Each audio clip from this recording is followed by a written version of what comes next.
sollicités. Nous sommes poussés dans notre dernier retranchement. Le monde nous sollicite. La chair nous sollicite. Satan nous sollicite. Il faut être gagnant pour ne pas se souiller avec la nourriture de la table du roi et les vins du palais. L'intégrité est la première clé des 6 que tu dois posséder.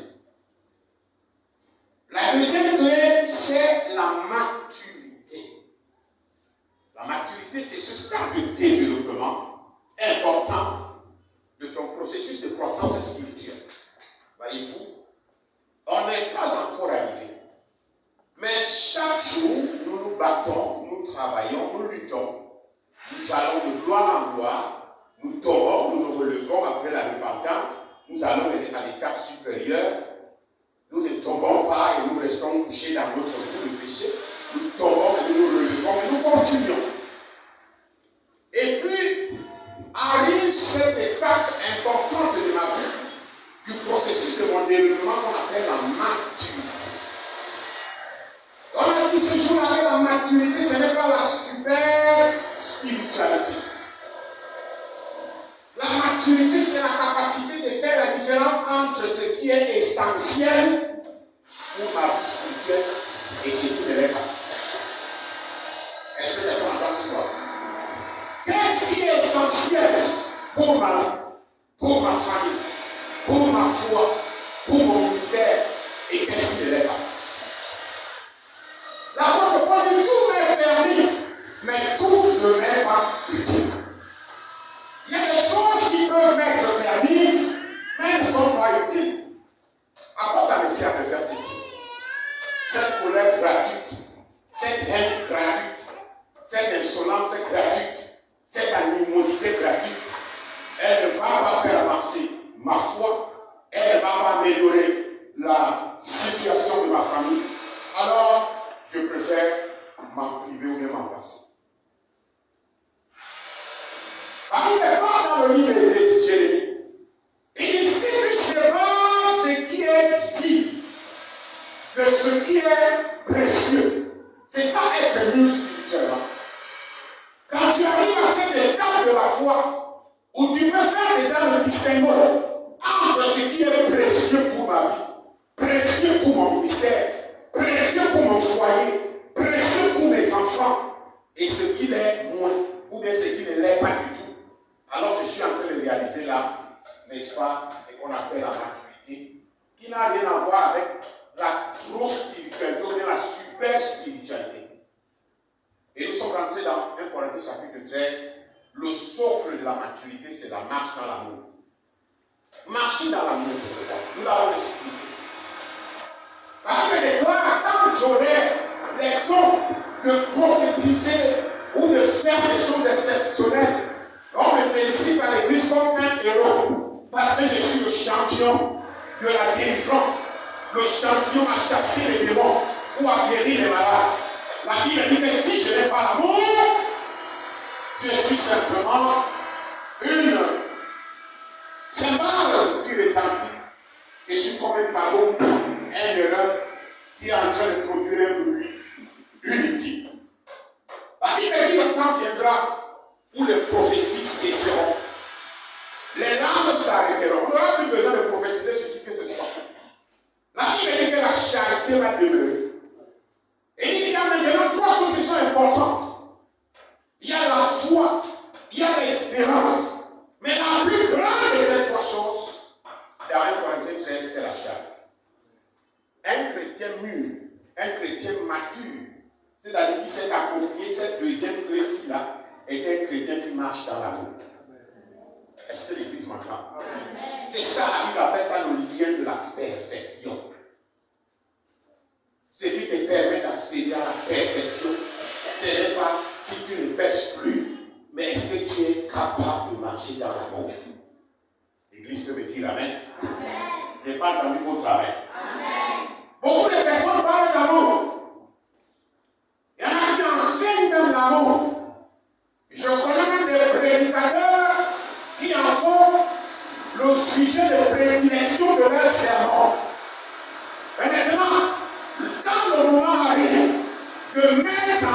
cet amour sur lequel il presse tant, on se rend compte que ça fait défaut. Un peu comme si cette notion-là n'était importante que pour les autres.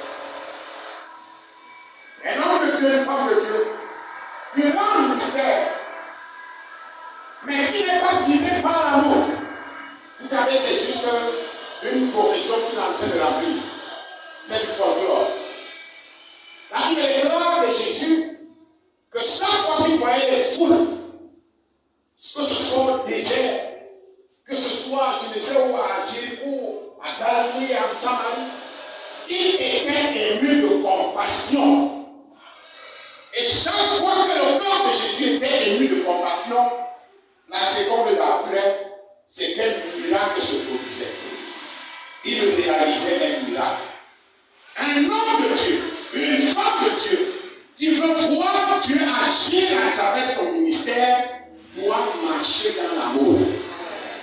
Est-ce que quelqu'un m'entend? L'amour active les dons de l'esprit. L'amour provoque l'onction de Dieu. Est-ce que l'église m'entend ce soir? Sinon vous allez être un égoïste et vous allez faire votre show. Vous finirez par être populaire devant les hommes, mais sur le Dieu, il vous dira, je ne vous ai jamais connu. Retirez-vous de moi, vous êtes d'humilité. Ce qui a amené Jésus-Christ à faire des miracles, c'était la compassion, c'était son cœur, c'était l'amour. Voilà pourquoi il pouvait guérir l'homme dans son âme, dans son esprit, et il guérit aussi le corps. Il ressuscite aussi les morts. Regardez quand il se tient devant la tombe de Lazare, dans Jean chapitre 15, la Bible déclare Jésus, Jean chapitre 11, verset 35, Jésus pleura. C'était l'émotion. On va pleurer quand on n'a pas d'amour pour quelqu'un. Et je vous ai dit qu'une femme de Dieu, pendant que le Seigneur dit ça m'a beaucoup intéressé, elle dit à ceux qui l'écoutaient ce jour-là, quand un homme de Dieu, une femme de Dieu, n'a pas atteint la dimension, les succès d'autres personnes ne sont pas une menace pour lui, ni une menace pour elle, mais se réjouit de ce que Dieu fait dans la maison. Une telle personne a beau parler des langues des hommes et des langues des anges, c'est un imposteur. Une telle personne c'est le tribunal ministère par effraction. Est-ce que quelqu'un m'entend? Quand ce que toi tu attends depuis longtemps, tu ne l'obtiens pas. Et quand à côté de toi, quelqu'un qui ne crie pas comme toi, qui n'a pas le même sel, le reçoit. Comment réagis-tu? Quel est l'état de ton cœur? Mais c'est ça qu'on appelle la maturité. La capacité à célébrer Dieu. Non pour ce qu'il a fait dans ma vie ou bien pour moi, mais pour ce qu'il a fait dans ta vie. Même si tu n'es pas réussi à obtenir la chose, mais parce que c'est mon Dieu qui l'a fait pour toi, je le célèbre avec toi. Je bénis la main de Dieu dans ta vie. Je bénis sa grâce qui coule dans ta vie. Je bénis son onction qui va localiser. Je refuse d'être décrit parce que je sais que le Dieu qui l'a fait dans ta vie le fera pour moi. Et pour l'entendre, les amis meilleurs que ce que la troisième clé de l'impact, et là c'est important parce que je rentre dans une dimension que l'Église doit connaître. Ça s'appelle la persévérance. Dites avec moi, persévérance.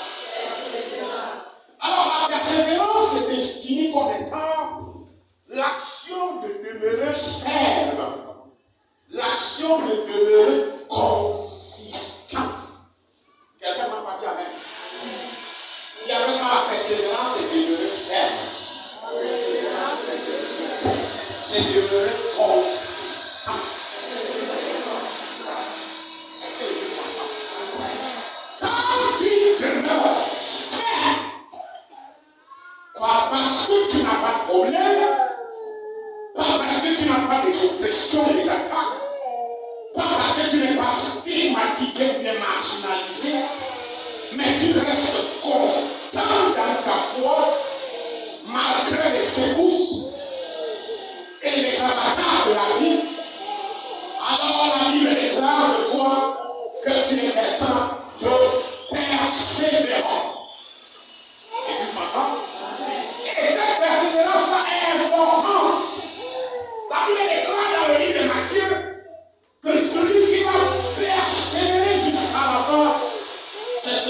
sera sauvé. C'est celui-là qui sera délivré. C'est celui-là qui sera élevé.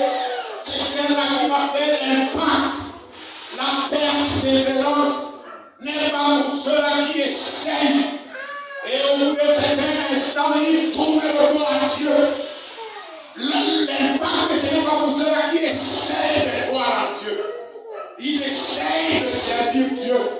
Alors quand les choses sont déjà corsées, difficiles, ils disent à Dieu, bon, quand même, tout se peut. Mais j'ai tenté de vouloir servir Jésus. Il dit vraiment, je suis prêt à lui servir. Mais tu vois, j'ai perdu mon papa. Et d'après la tradition de chez moi, je devais l'appeler. Et je suis même venu.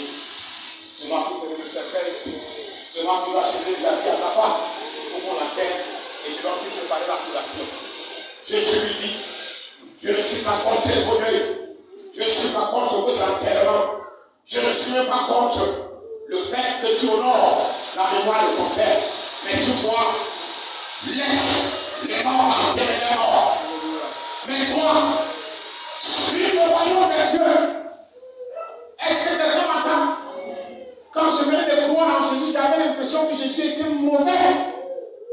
Étant donné l'attachement que j'avais à mes parents, ou à tous mes parents, comment peut-il demander à l'homme de faire un tel choix? Oui, quand il s'agit du royaume de Dieu, aucun prix n'est trop fort pour lui.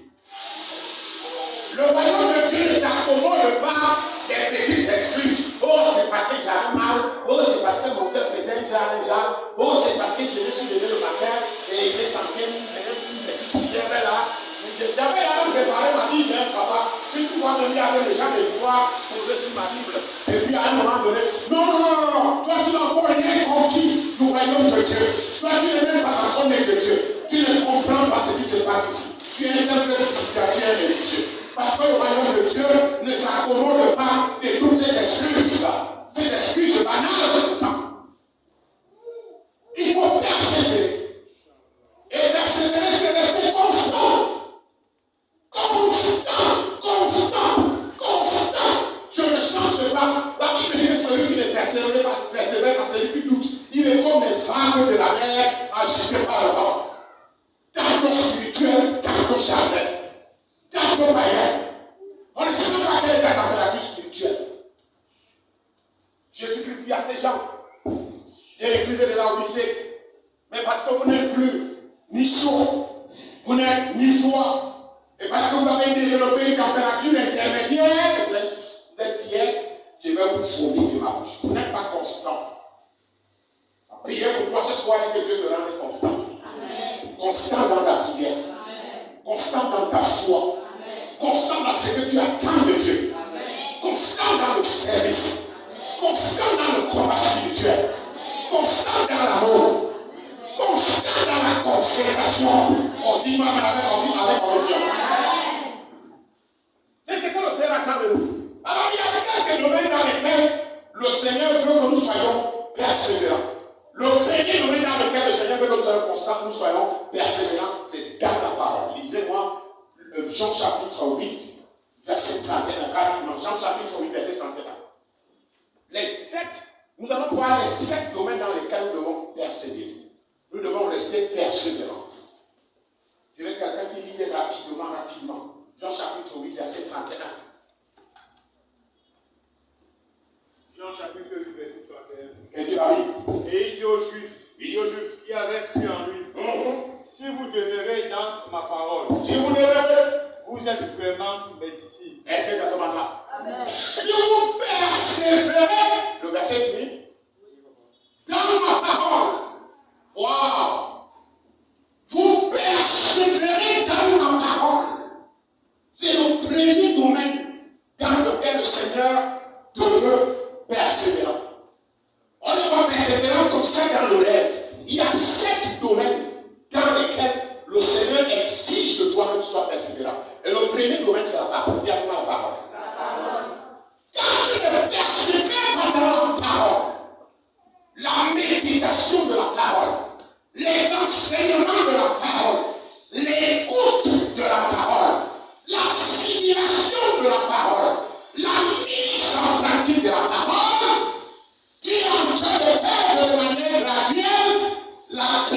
persévérance.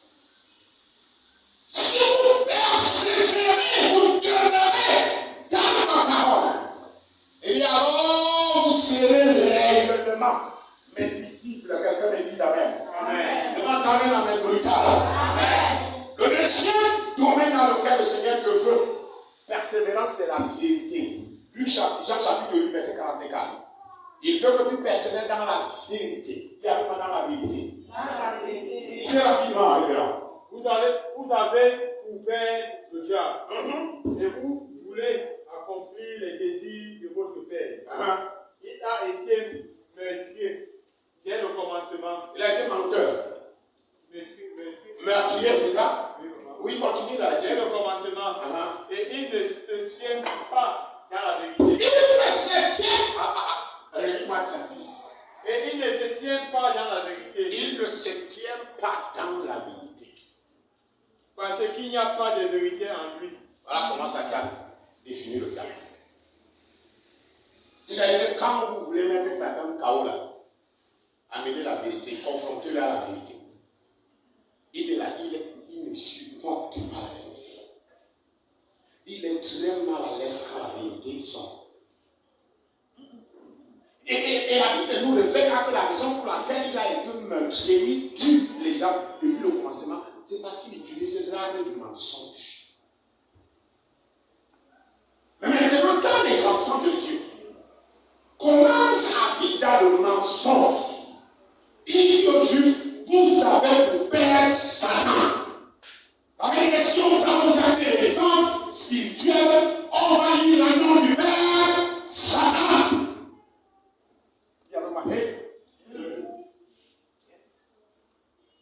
Vous avez pour père le diable. Parce que lui, c'est d'abord dans un ancien assassin. Et c'est pas hier qu'il a commencé à assassiner. Et s'il assassine de lui, c'est parce qu'il se sert de l'arme du mensonge. Quelqu'un m'entend? Voilà pourquoi il est important que le chrétien demande à Dieu la grâce de marcher dans la vérité et d'être lui-même frère. Vous savez que l'autre nom de Jésus, c'est la vérité, non? Jean 14, 6. Je suis quoi? On ne quoi encore? On ne bébera? On ne quoi encore? Je suis le chemin de la vérité. Il comparait à Satan qui aime tuer et il assassine et il ment à cause d'un mensonge, de la vie de mensonge dans laquelle il s'est installé. Je vais vous dire que c'est facile de tuer quand on ment des gens. Tu peux assassiner la vie des gens à travers le mensonge. Tu peux détruire la personnalité des gens à travers le mensonge. Tu peux égorger des destinées quand tu vis dans le mensonge. Et la Bible dit qu'en ce moment-là, tu n'es pas simplement un pécheur, mais ton identité change. Tu as pour père le diable. Satan est ton vrai père. Ton vrai père, c'est Satan, si tu mens. Et il y a des gens qui sont allés au bout de mentir pour rien. Il y a certaines maçons qu'on appelle l'éthique situationnelle. C'est-à-dire on se dit que ça peut quand même atténuer à une certaine situation. Pour ne pas créer un scandale. On essaie, ça s'appelle l'éthique situationnelle. Mais écoutez, quand vous mentez pour rien, vous mentez gratuitement. Vous mentez et vous regardez droit les gens dans les yeux. Vous n'avez pas foi. La Bible dit que vous avez pour père le diable. Vous mentez même pas pour gagner, papa, parce que vous allez gagner au final quelque chose. Vous mangez pour rien. Pourquoi tu ne peux pas venir pour me dire, papa, j'étais gravement malade? Hein? Et là, du coup, le démon de maladie rentre dans ton corps. C'est bien sûr, c'est que bientôt tu seras malade. J'étais malade. Quand le mensonge devient un réflexe stéréotypé dans ta vie, tu dois t'inquiéter. Tu dois t'inquiéter. Quand tu es inspiré comme mentir, jamais inspiré pour dire la vérité, il faut que tu t'inquiètes sérieusement. Parce Parce que là, la paternité sur ta vie vient de changer. Tu n'es plus fils de Dieu. La Bible dit qu'à ce niveau-là, tu deviens enfant de Satan. Fils de Satan. Vous avez mon père, le diable. Non, mon père, c'est papa, il y a pas, papa, il n'y a pas ton père. Donc, vrai père, c'est Satan. C'est connu désormais. Vous avez mon père, le diable. Mais la Bible nous demande de demeurer, de persévérer dans la vérité. Le chapitre 8, le verset 32 dit quoi? Jean chapitre 8, verset 32. Que dit la Bible là-bas? Vous connaîtrez la vérité. Vous connaîtrez la vérité. Et la vérité vous affranchira. C'est que le mensonge ne libère personne. Les gens qui ont fait du mensonge leur monde de vie vivent dans l'esclavage. Est-ce que quelqu'un m'entend? Ils sont des esclaves. Ils sont leurs propres esclaves. Ils sont esclaves des Satan. Et ils sont esclaves même du monde. Quand on s'impose une vie de mensonge et de ruse, on finit par être esclave. La Bible dit que tout homme est esclave de ce qui a triomphé de lui. Si le mensonge a triomphé de toi, tu es menotté. Tu es enchaîné. Tu es un esclave. Des gens qui m'ont trouvé. Qu'est-ce qui s'est passé? Ah, j'étais en train de marcher. Après, il y a un truc qui s'est passé comme ça là. Tout, et c'est pas possible. Non seulement parce que j'ai vu, c'est que j'ai marché seulement, j'ai entendu. Et pendant que je suis en train de causer, avec ma main, ma bouche a seulement parlé ça comme ça. C'est vrai que c'était même pas moi, c'était le diable. Oh, tu marchais seulement toi. Et puis toi, tu as seulement entendu. Et puis tu causais avec maman, tu as seulement dit ça comme ça. Non, tu as ton père le diable. Ton père t'a dit de faire ce que tu devais faire. Et tu as fait. Tu as obéi à ton papa. Ma prière ce soir pour nous tous est que l'esprit de mensonge nous quitte au nom de Jésus. Amen. Et que nous marchions dans la vérité de Dieu. Amen. Vous n'avez pas dit Amen. Amen. Parce que Dieu ne peut pas utiliser le mensonge pour te libérer. Jean chapitre 8, verset 32 dit, c'est par la vérité qu'on est affranchi. C'est par la vérité qu'on est guéri. C'est par la vérité qu'on est délivré. C'est par la vérité qu'on est sauvé. C'est par la vérité qu'on est élevé. Est-ce que vous savez que le mensonge a tué physiquement deux frères à l'église, un couple, Ananias et Saphira? Ils sont morts vraiment. Est-ce que vous savez que Saphira n'était pas tombée dans l'adultère, ni Ananias son mari, mais qu'il a menti. Et il a menti sur son propre argent. Ce n'était pas l'argent de l'apôtre Pierre. C'était son propre argent. Il a menti. Et la Bible dit qu'il a été frappé par Dieu. Sa femme est arrivée à l'église. Puisque le mensonge dans ce couple était devenu une sorte de lolo. Elle a menti comme son mari avait menti. Et c'est là où Pierre lui demande, c'est quoi cette histoire? Comment tu n'as pas eu peur de mentir? Et je lis les paroles de Pierre dans Jean chapitre, dans Actes chapitre 5. Comment tu n'as pas eu peur de mentir à l'esprit de Dieu?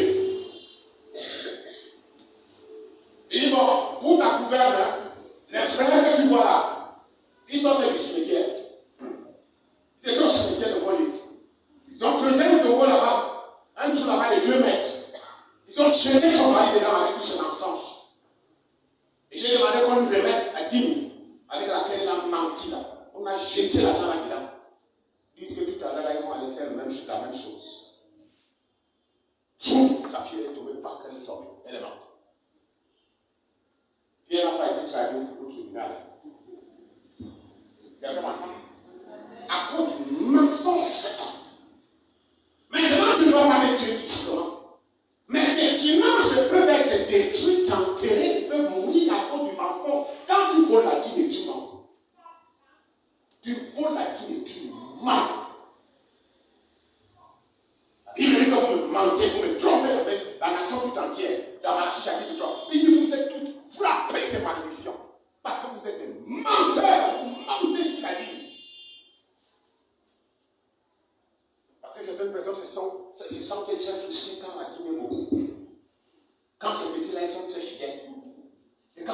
dit à ton frère, ah, papa lui s'est dit, viens.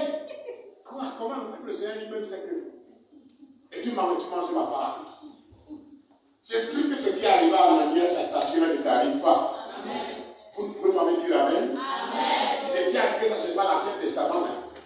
Même dans le Nouveau Testament, Dieu frappait encore. Et je suis sûr que si Dieu utilisait la même logique ici à l'église, il ne peut pas avoir 3 brebis ici à venir. Tous les menteurs seront bien égorgés ici à l'église. Mais je prie que Dieu ne nous fasse pas retourner à l'âge d'Ananias et Saphira. Et qu'il continue à être bon, il y en a comme il avait une poule là. Miséricorde et compassion, Père. Parce que tous les voleurs et les bandits de l'église. Ah, les airs auraient depuis poussé chez votre temps. Et que tu vois la frappe, Dieu te touche. C'est que je fais les pubs ici avec les Angléens. Et les moinis, non. Vous savez, les brebis, ils sont aussi routiers. Ils attendent le repris de Jésus. Ils sont des menteurs. Je prie que la vérité de Dieu commence à habiter dans ton cœur. Amen. Est-ce que quelqu'un m'entend? Amen. Je préfère qu'on te persécute parce que tu as dit la vérité que d'être célébré parce que tu as menti. Amen. Tu comprends? Amen. Je préfère que tu perdes certaines personnes de ta vie dans ton entourage parce que tu as dit la vérité dans l'amour que de garder une longue liste d'amis mais tu vis dans le mensonge de la compromission.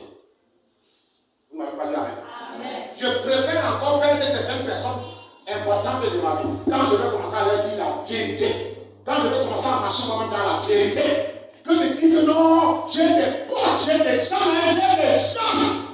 alors que tu entretiens toutes ces parentés-là par le mensonge. Tu entretiens toutes ces relations par le mensonge. Le mensonge et la compromission. Tu n'aimes pas la vérité. Des gens qui sont réfractaires à la vérité. Ils se sentent mal à l'aise quand la vérité est dite. Jean chapitre 8, verset 32 dit que vous connaîtrez la vérité. Et la vérité va vous délivrer. Vous venez devant l'homme de Dieu pour votre délivrance. Et il vous dit que vous allez passer par la cure d'âme. Au moment de faire la cure d'âme, vous commencez à jouer au sensé. Vous esquivez certaines choses importantes de votre vie. Et vous mentez. Vous mentez à l'homme de Dieu pour votre propre délivrance. Écoutez-moi, vous n'êtes pas en train de vous aider. Est-ce que l'église m'entend? Amen. Est-ce que l'église m'entend? Amen. Deuxième domaine dans lequel tu dois persévérer, c'est le domaine de la vérité. Pour que tu ne sois plus fils de Satan, selon Jean chapitre 8, verset 44, mais que tu sois véritablement le vrai fils de ton Père, la vraie fille de l'Éternel, commence à marcher dans la vérité. Est-ce que quelqu'un m'entend? Refuse de mensonges gratuits. Il faut refuser cela. Et n'accepte pas que quelqu'un vienne te vendre son mensonge, tu achètes. Jamais. N'accepte pas le mensonge de quelqu'un. Ne te laisse pas contaminer par le mensonge. Il faut dire la vérité. Troisième domaine dans lequel le chrétien doit être persévérant, c'est nous devons être persévérants dans la communion, dans l'unité. Quelqu'un va dire avec moi Acte chapitre 1, verset 14. Tous, voilà. en accord, Voilà.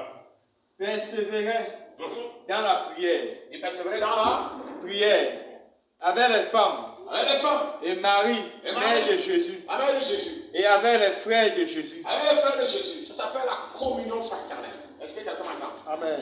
Écoutez-moi, ne pensez pas qu'un jour viendra où, parce que toi tu es de mauvaise humeur, tu dis non, je ne suis plus dans la communion fraternelle. Je ne suis plus mal dans les choses. Je ne peux pas écouter moi seulement la parole, ma parole. C'est vrai d'abord que ce n'est pas ta parole. C'est la parole de Dieu. Et dès qu'on dit amen, amen, là, il fait comme ça. C'est comme ça qu'on fait souvent les gens. Dès qu'on dit amen, là, après le culte, dès que je donne mon offrande, je fais comme ça. Non, ce n'est pas ton offrande, c'est l'offrande de Dieu. Alors, la Bible dit de l'église primitive et des frères, des sœurs, la mère de Jésus, les frères de Jésus, les hommes, les femmes, les mamans, qui persévéraient. Je vous ai donné l'image de l'arche de Noé ici, comme représentait la première typologie de l'église. L'arche de Noé. Mais pour être sauvé, le rêve à Nice, le doudou Kalaba,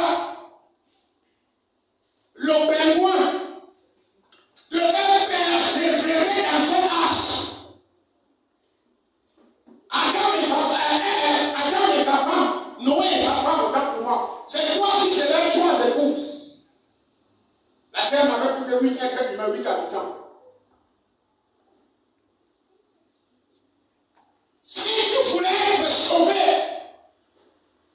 il n'y avait pas de salut ailleurs. Il fallait persévérer pendant toute la période que durait le tennis dans l'arche. Et l'arche, c'est la meilleure illustration de l'Église. Le mot ecclésia, je veux dire le rassemblement, l'assemblée. Mais ce n'est pas l'assemblée des saints. Ce n'est pas la vraie Église de Dieu. C'est l'assemblée de tous ceux-là qui sont rachetés et qui attendent le salut de leurs âmes. Est-ce que quelqu'un m'entend? Il y a encore parmi eux ceux qui ont la corne et la queue. D'autres ont la corne. D'autres ont les dents comme les anacondes. Mais tous ont la doit rester à l'intérieur de l'arche. C'est dans la grâce de Dieu. Acte 13 et 43. Il y a vraiment Acte 13 et 43. Dis, je dois persévérer dans la grâce. Alléluia. Lisez-moi ça rapidement, Acte 13 et 43. Nous sommes en train d'aller nous tendons vers la 4e clé. Nous allons parler du A ce soir. Nous ne pouvons pas rentrer sans parler de ce A ce soir. Est-ce que quelqu'un déjà la parle? Acte 13 et 43. Acte 13 et 43. Que dit la Bible? Et à l'issue de l'assemblée, beaucoup de Juifs et de prosélytes pieux suivirent Paul et Barnabas, qui s'entretiennent avec eux. Et les exhortèrent à rester attachés à la grâce de Dieu. Dis à ton voisin, reste attaché à la grâce de Dieu. Dis à ton voisin, persévère dans la grâce de Dieu. Est-ce que l'église m'entend? Il y a des gens qui ont foulé au pied la grâce de Dieu. Il y a des gens qui ont craché sur la grâce de Dieu. C'est ça. Papa ne me remarque pas, mais l'essence de Dieu t'ont déjà remarqué. Et ils ont déjà fait le rapport à Dieu. Ça te suffit. Je ne suis jamais félicité de manière publique à l'église. Mais Dieu est déjà suffisamment flatté et content de ce que tu fais pour lui. Ça ne te suffit pas, non? C'est moi que tu veux. Viens ton voisin, persévère à faire tout. Est-ce que l'église m'entend? Persévère dans la chorale, dans le ministère de chant, à nettoyer l'église, à intercéder, à prier, à te tenir sur l'autel, à soutenir financièrement autant que faire se peut, à être un canal de réconciliation pour les frères. Ah, parfois tu seras rejeté, méconnu, taxé de... C'est pas important pour toi, mais persévère dans ce que tu fais. Si tu sais que ce que tu fais est de Dieu, fais-le, persévère. Et le dernier domaine dans lequel nous allons devoir persévérer, c'est Colossiens chapitre 4, verset 2. Et c'est la clé que je voulais donner aujourd'hui. Et après cela, le révérend Carla va nous donner quelques sujets de prière. Et il va prier avec nous. Colossiens chapitre 4, verset 2. Vous êtes à la page? Vous n'avez pas trouvé Colossiens 4, 2? Quelqu'un me trouve lire Colossiens 4, 2. Voilà les 7 dimensions de la persévérance. Les 7 domaines dans lesquels le chrétien doit persévérer. S'il veut être quelqu'un d'impact, s'il veut créer l'impact dans sa vie. Alléluia. Lisez-moi ça rapidement. Qu'est-ce qu'il a dit? Persévérer dans la prière. Persévérer dans quoi? Dans la prière. Ah, vous jetez quelques prières en tout. Quand on était petit, c'est bon, princesse. Tu lances le... Si vous avez trouvé un manguier qui a des fruits, tu prends un caillou, tu achètes dans tout. Le caillou disparaît, le fruit ne tombe pas. Tu vas chercher même un bâton, tu envoies. Le bâton part atterrir chez les voisins. Après, maintenant, dès que tu vas, tu prends ton sac de glace. Dans la colère, tu envoies. Le sac de glace va caler là-bas sur les glaces. Tellement tu voulais les fruits. Non, c'est pas comme ça que ça se passe. La Bible dit persévérer dans la prière. Quelqu'un peut me dire amen? Amen. Persévérer dans la prière. Chers amis, la prière, ce n'est pas une option, ce n'est pas le plan B. C'est tout ce que nous avons. Quelqu'un m'entend? Amen. On ne prie pas quand on aurait essayé autre chose. Et ça n'a pas marché. La fille de prière allait sur les montagnes. Jésus-Christ, lui, il y allait toutes les nuits. Et il rentrait tous les matins. Quelqu'un disait que lui, il avait tellement de problèmes comme ça qu'il allait passer tous ses nuits sur les montagnes avec le froid de colonnes là-bas. Il persévérait dans la prière. Je vous ai toujours dit dans cette église, ne prenez jamais la prière comme étant un châtiment, comme une punition. Les gens viennent avec des logiques telles que si Dieu m'aime vraiment, il connaît tout ce que je veux, pourquoi il faut que je prie encore trop. Hein? Pourquoi tu ne veux pas prier trop? Pourquoi Jésus lui prier trop? La Bible nous exhorte à persévérer dans la prière. Il n'y a pas de plan B. Pour que les portes s'ouvrent dans ta vie, tu dois persévérer. Tu ne pries pas de temps en temps. Dieu n'exauce pas les prières qu'on élève de temps en temps. La prière doit être persévérante. La Bible parle de la prière fervente. Dans Jacques, chapitre 5, si mes souvenirs sont exacts, le verset 14, 15, 16 et 17.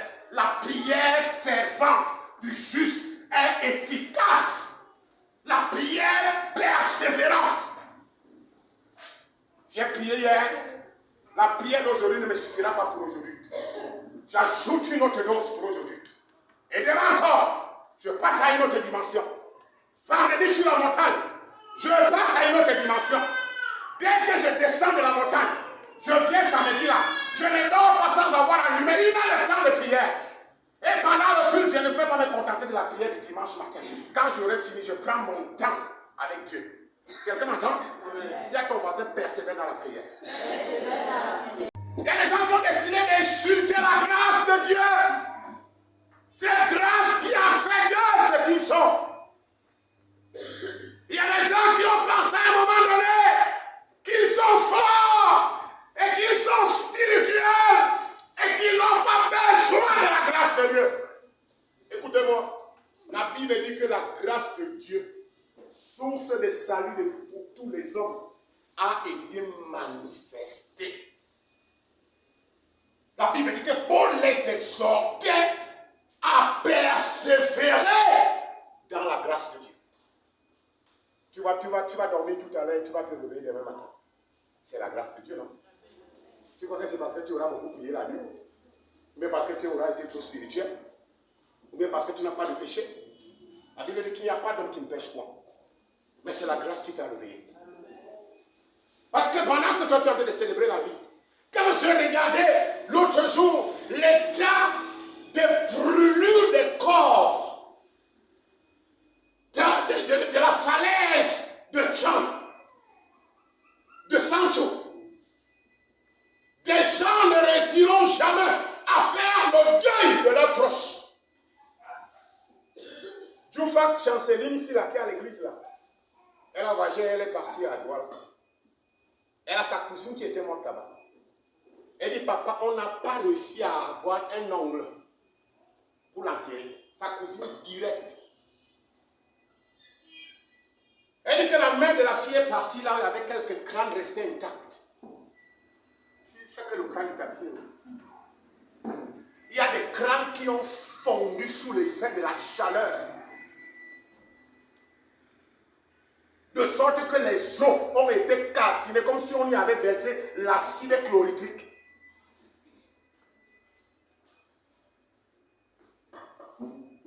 Sur plus de... Il n'y a que 3 corps. Quand on vous parle de 3 corps, ce n'est pas les cadavres. C'est qu'on a repéré quelques indices qui ont amené le médecin légiste à dire que ça devait être tel. Ça devait être tel. Quelqu'un peut me dire la même chose? J'ai regardé les images de quelqu'un qui est passé là-bas et a filmé quand ça tuait encore la mort. Quand les graisses, les cerveaux, les crânes éclataient, les ventres explosaient, boum! Quand le feu rentrait à l'intérieur, il me dit, je ne peux pas manger la viande maintenant.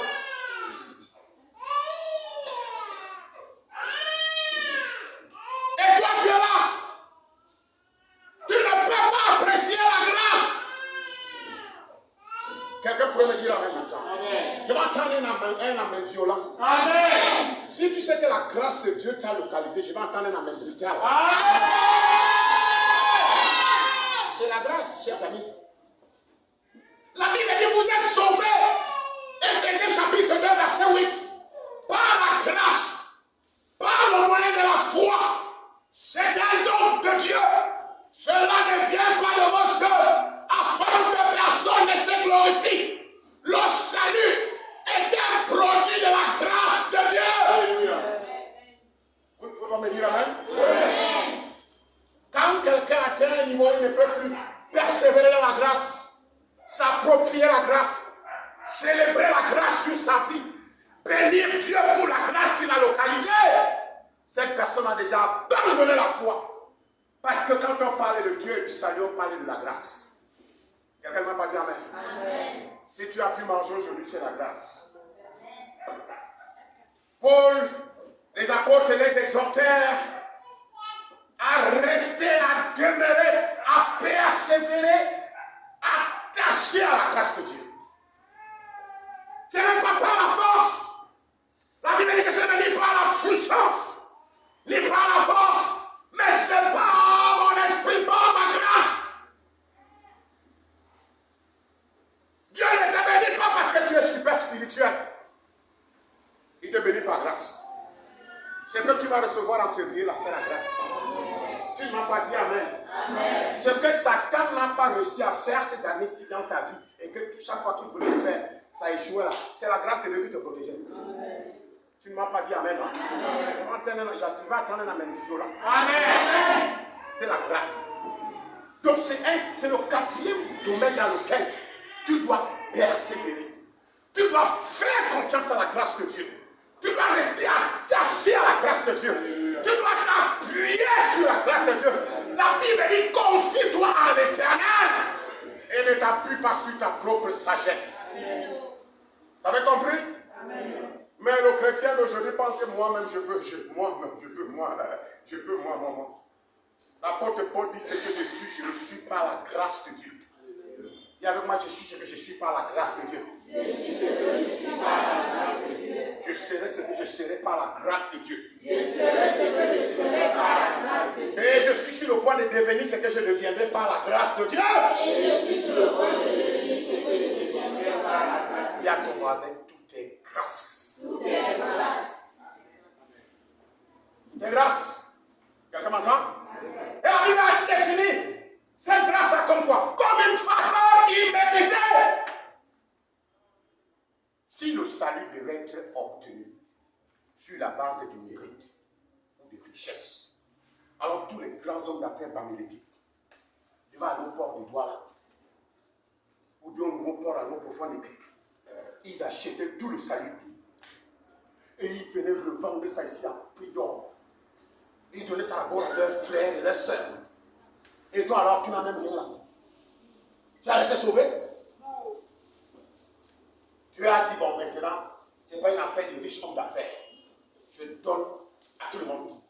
C'est par grâce. Amen. La Bible dit que Dieu fait grâce à qui il veut. Est-ce que quelqu'un m'entend? Est-ce que tu peux te vanter devant quelqu'un ce soir en lui disant, Dieu m'a fait grâce? Dieu m'a fait grâce. Alléluia! Dieu m'a fait grâce. Dieu m'a fait grâce. Quelqu'un m'a pas dit amen. Amen. Le cinquième domaine dans lequel tu dois persévérer, ça s'appelle la foi. Lisez-moi Acte 14, 22. Acte 14, 22. Dis-moi, je dois persévérer dans la foi. Acte 14, 22. Lisez. Fortifiant l'esprit des disciples, les exhortant à persévérer dans la foi. À persévérer dans quoi? Dans la foi. Dans la foi. Persévérer dans la foi, ce n'est pas venir à l'église matin, midi, soir. Persévérer dans la foi veut dire nourrir ton esprit chaque jour et chaque nuit des paroles de foi. Nourrir ton âme, tes pensées de la parole de foi. Alimenter ton esprit par les films et les séries brésiliennes ou les telenovelas. Mais nourris ton esprit par les paroles de la foi.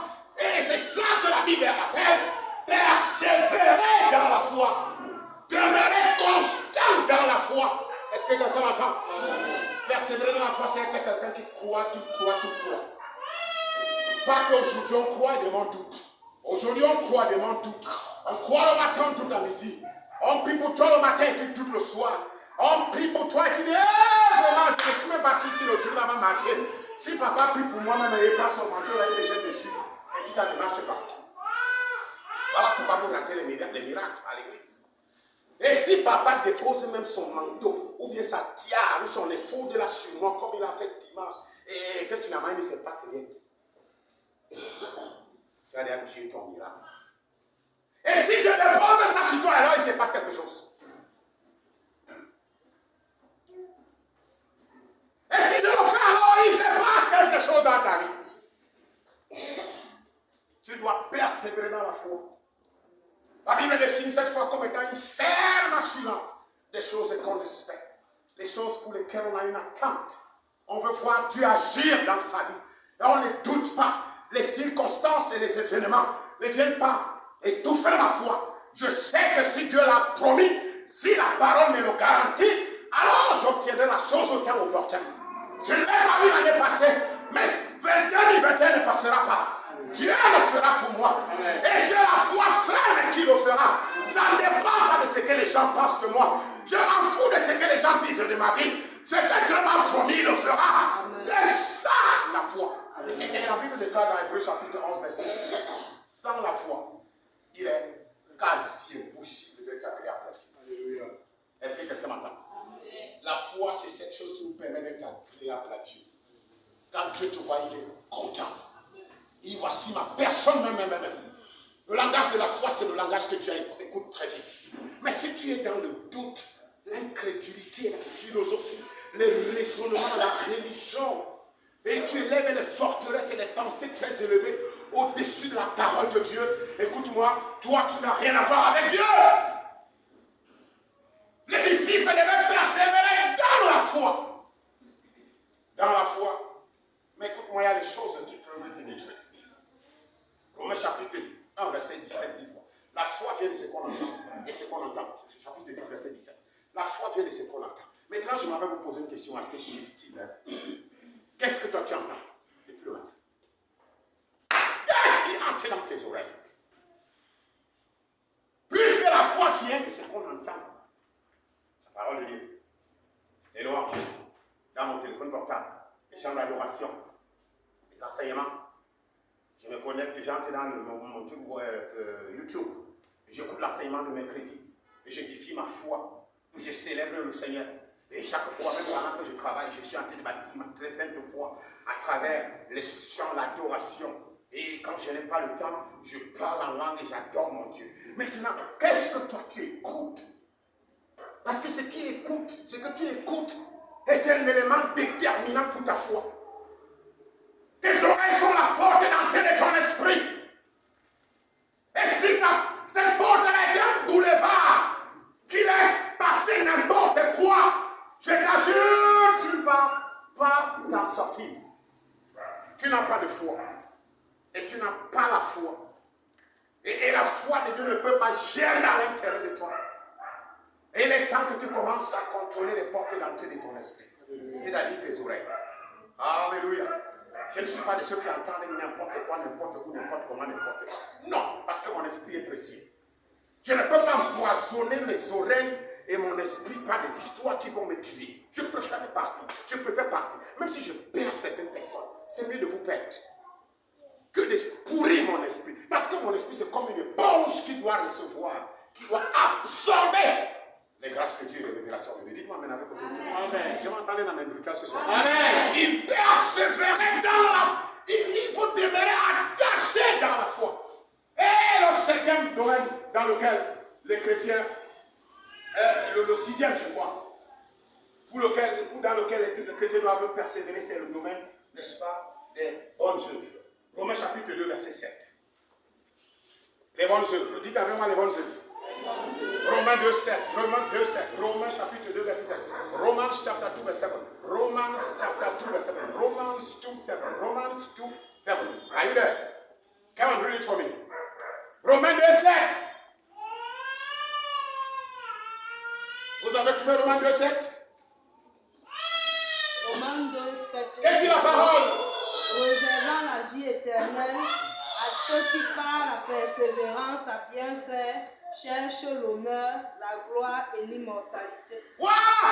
La vie éternelle est réservée à ceux-là qui persévèrent en cherchant à faire du bien, à faire ce qui est bien. Ils n'ont pas seulement la vie éternelle, ils ont aussi l'immortalité. Pourquoi? Parce qu'ils persévèrent à faire ce qui est bien. Je voudrais que tu lises ça là-bas, Christelle, dans ta Bible. Romains chapitre 2, verset 7, rapidement. Dis-moi ça dans le Seigneur, le Seigneur. Romain a disparu du livre de la Bible de Pasteur Christelle. Alors j'ai un très bon message ici, vous ne laissez pas, désolé. Ça avait raté une parole hier, oh là là. Il fallait être là pour l'écouter. Elle a fait sensation hier. Oui, Romains 2,7. Romains 2,7. Oui. À ceux qui, par leur persévérance à faire le bien. À ceux qui, par leur persévérance, à faire quoi? Le bien. Voilà. Et cherchent l'honneur, la gloire et l'incorruptibilité, il donnera la vie éternelle. Dieu réserve la vie éternelle à qui? À ceux-là qui persévèrent dans la recherche du bien. Est-ce que quelqu'un m'entend? Mais je voudrais constater et observer ce soir, hélas, qu'il y a des personnes, bien qu'étant dans l'église, qui persévèrent à faire du mal, à nuire aux autres. La vie est déjà suffisamment difficile et dure comme ça. Mais Satan a envoyé même dans l'église des gens qui sont là pour vous pourrir. Le seul lieu où vous avez même un peu la petite paix là, c'est l'église. Mais Satan a fait comment? Il a infiltré ses agents. Et ces agents persévèrent à faire du mal à tout le monde. Vraiment que Dieu vous aide. Si vous êtes dans cette catégorie de personnes, est-ce que quelqu'un m'entend? Quant à moi et tous mes enfants et toutes mes filles et mes fils, nous allons continuer à persévérer dans la recherche du bien. Amen.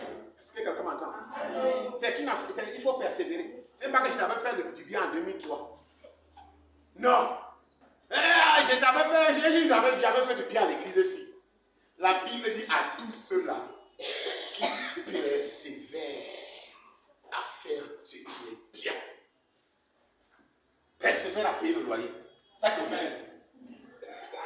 Persévère à mener et à me soutenir. Persévère à soutenir cette vision qui est de Dieu.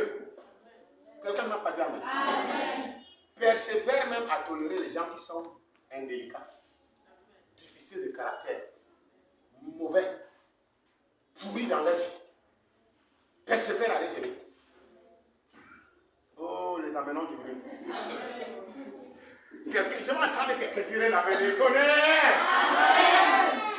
Persévère à saluer des gens qui ne veulent pas te saluer. Des gens qui t'esquivent. Un peu ça est piquant, n'est-ce pas?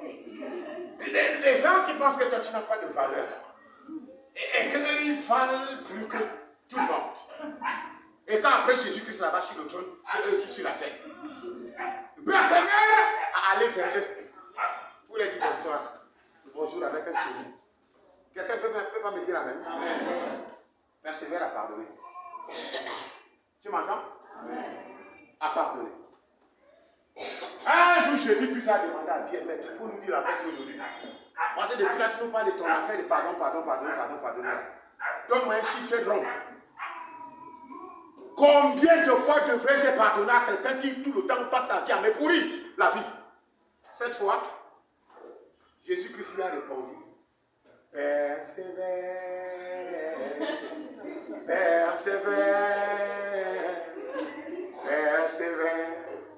dans le pardon, persévère.